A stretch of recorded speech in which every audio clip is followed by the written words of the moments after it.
The Warriors have been flirting with the 10th place and 9th place spot in the Western Conference. So on today's show of Warriors Today by Chat Sports, we're going to break down 3 players that really need to step up in order for the Golden State Warriors to make a run in the NBA playoffs this year. I am your host, Allie Barefoot, and as of right now, the Warriors just one game behind Los Angeles Lakers, who are in 9th place, but what can they do to finally break that barrier? We're going to break that down, but first I just want to ask you guys one question. If you want Warriors Today by Chat Sports to go live for the NBA playoffs and have a ton of Steph Curry from downtown shots, drinking, having fun, and just partying with you guys, if the Warriors make the playoffs, well, boss has said we got to reach at least 62,000 subscribers. We're at 61 right now, so go on ahead and hit that sub button for me.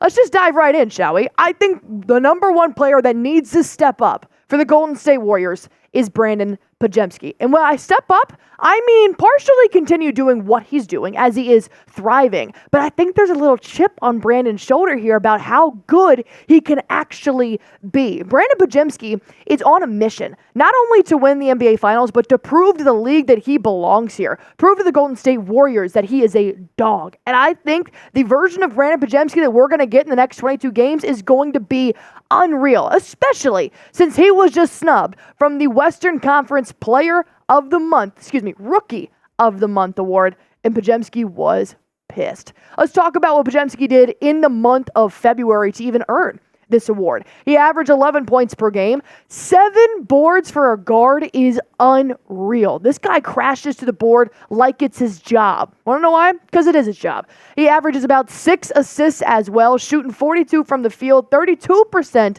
from the three-point line. He did get a little bit unwavering with his three-point shot throughout the month of February. We're hoping he does find that, but a little bit more on that. I want to break down what Podziemski actually had to say about being snubbed from this award. He said, 100% I felt snubbed. I played every game in February. We went 11-3, led our team in plus minus, led all the rookies in plus minus, all the stats that look at helping your team win. I led those categories. That's what matters most to me, and I think that's what matters most to a team in terms of winning. When the nominees did come out for who was going to win NBA Rookie of the Month award for February, Brandin Podziemski was listed as one of those nominees. As you can see, Chet Holmgren was also on there, a lot of other rookies, but he just did the taking notes emoji.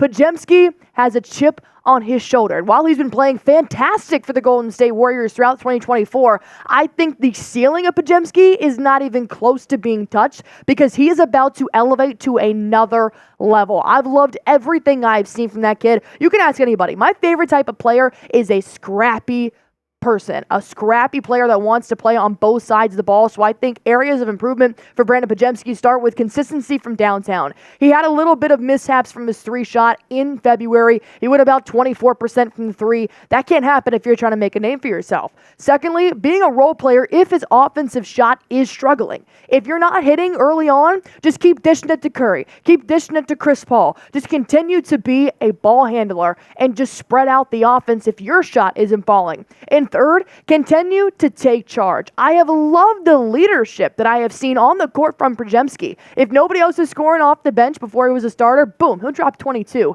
And then I put in parentheses, continue to take charges. He does lead the NBA in taking charges this season, and this kid has grit when he is in the paint. I dare any NBA offensive player to come into the paint when Podziemski's standing there because he knows how to take a charge, and he's got confidence.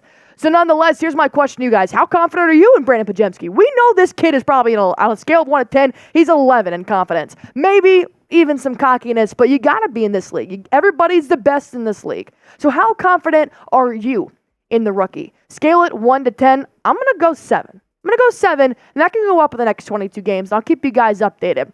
However, the second player that needs to improve is not a rookie. He is far from it. This man is old in terms of NBA years. In his 19th season, Chris Paul is still trying to do the one thing he has not done in his entire NBA career. Chris Paul is trying to get his first ring. Now, that is not new to Golden State. They went on a decade of just dominating everybody. But Chris Paul has a little bit more on his plate this year. His $30 million is not guaranteed next season. So if Chris Paul, who says he does not want to retire anytime soon, wants to play for the Warriors next season, these next 22 games are crucial for Chris Paul to lead the second unit and to make sure he has a job next year. For the love of gosh, he's entering his 20th season in the NBA. And Chris Paul understands where he's at. He understands what his future looks like. But he did have a quote recently saying, look, I can't even process not winning a championship right now. If you want to have that dog mentality, then you better bring it the next 22 games and actually produce for that second unit, which you have now been given Klay Thompson to be in the backcourt with you. I think there is no better second unit right now than Chris Paul and Klay Thompson. I never thought that was even going to happen, but I'm going to take it. Because this is new. Klay Thompson actually did start against the Celtics on Sunday because Podziemski is out. So Klay Thompson's going to be a little bit of a utility player right now, which is totally fine. But Chris Paul needs to make sure that everything fits on offense and on defense. You need to be the point guard, floor general for that second unit if it's really going to let Steph Curry rest, let Draymond Green rest. You need to be the point guard that NBA has seen for 19 years. But there are still some room for improvement. He needs to continue shooting threes, which is not what I thought was going to happen. But since he came back from his injury, he's been shooting lights out from downtown. He went 12 for 18 over the course of the games that he has returned from the three-point line. So if it's falling, I'm okay with it. But the minute it stops getting inconsistent, and I mean like you haven't hit anything for 3 games, just cut it out. Secondly, stay healthy. I know that's a little bit out of his range in terms of what he can handle. I understand external options do happen, but staying healthy is going to mean big things for the Golden State Warriors. And lastly, just continue to lead the team in assists. I've never seen a player feed somebody the way that Chris Paul feeds. His court vision, his basketball IQ is unreal. Continue to set plays up on offense, and the Warriors are going to be lethal. Which Warrior do you think needs to step up for the final 22 games of the regular season? Do you think it's Podziemski? Do you think it's Chris Paul? We have one more player to talk about, but there is, of course, a roster of 15-plus people. Go on ahead and comment down below if you think there's one Warrior I'm not talking about that could be make or break for the Warriors' playoff chances. And like I said, go on ahead and hit that sub button for me if you want the latest info on everything Golden State Warriors. If a trade comes, breaking news, like I said, we could possibly go live in the playoffs, but all you guys have to do for me to be completely in the know is hit that sub button. Number 3, I know it's asking a lot of Andrew Wiggins to step up for the Golden State Warriors after he is now returning from a personal hiatus, which he did miss 4 games. But I actually just see a quote from 95.7 The Game who said, look, I'm taking Andrew Wiggins' absence as if he just sprained his ankle, and he missed 4 games. He dealt with personal reasons. Some may not be resolved just yet, but there was a report that came out yesterday per Shams Charania saying that Andrew Wiggins will play against the Milwaukee Bucks. He returned on Monday to practice with the team. He only missed 4 games. Gary Payton II and Chris Paul missed 21 games, and they came back and they can play. So I'm not worried about Andrew Wiggins' physical ability. I am worried a little bit about his mental ability. I hope that he is okay with whatever he had to deal with, but he is back in the Bay Area. And he commented on what it feels like to be back. Danny Emmerman did tweet this out saying Andrew Wiggins said that he was just taking care of what he had to take care of, being present for what I had to be present for. We've all dealt with external things outside of our jobs. You know they're 2 very different things, and you have to be present in both of them. So I respect Wiggins for saying this. When it's an appropriate time to come back, that's what I felt. I'm back here with the team, and I'm ready to go. That last sentence is the most important sentence. I am back with the team, and I am ready to go. Whatever opinion you had on Wiggins taking a leave of absence, have it. But he's back, and he's here. Move on. Because the Warriors went 3-1 without Wiggins. Credit to the Warriors, but a big question mark to Wiggins. What role is he now going to have? Moses Moody did fill in for Wiggins, yeah. But he also made a name for himself in the starting 5. I think Moses Moody should be up there with Trey Jackson-Davis, Brandin Podziemski, and Jonathan Kuminga in terms of rookies that can help.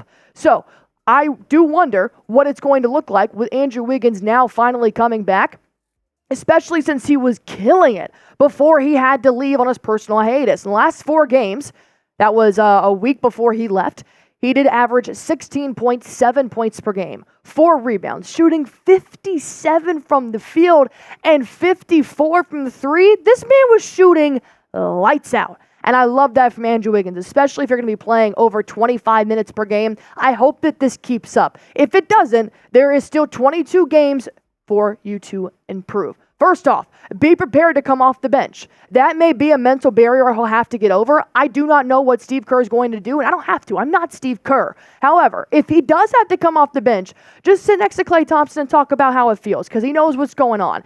If he decides to start Moses Moody, it could just be because of repetition. Secondly, contribute to secondary scoring. If you are going to go on this run of averaging 16 points per game in 4 games, just continue to do that and just be another shooter for Steph Curry, who no longer has his right-hand man in the starting lineup, his former Splash brother, Klay Thompson. Number 3, just stay focused. It sounds super easy, but it's really not, especially for somebody. Andrew Wiggins missed 25 games last season for personal reasons. Whatever is going on outside of his job, I just hope that he stays focused on making the NBA playoffs. Like I said, though, he might come off the bench. That's Steve Kerr's decision. We'll have to wait and see. So I want to ask you guys, I've seen some of your comments down below on some of my former videos about how much you have loved Mo playing in the starting 5. So pick one to start. Would you start Andrew Wiggins, type 22? Would you start Moses Moody, type 4? And let's see what Dub Nation thinks. And while you guys are at it, just scroll back up on that page. And like I said, if you want me to go live for the NBA playoffs, if the Warriors do make it in, all you guys have to do to be completely in the know with everything Golden State Warriors is hit that sub button.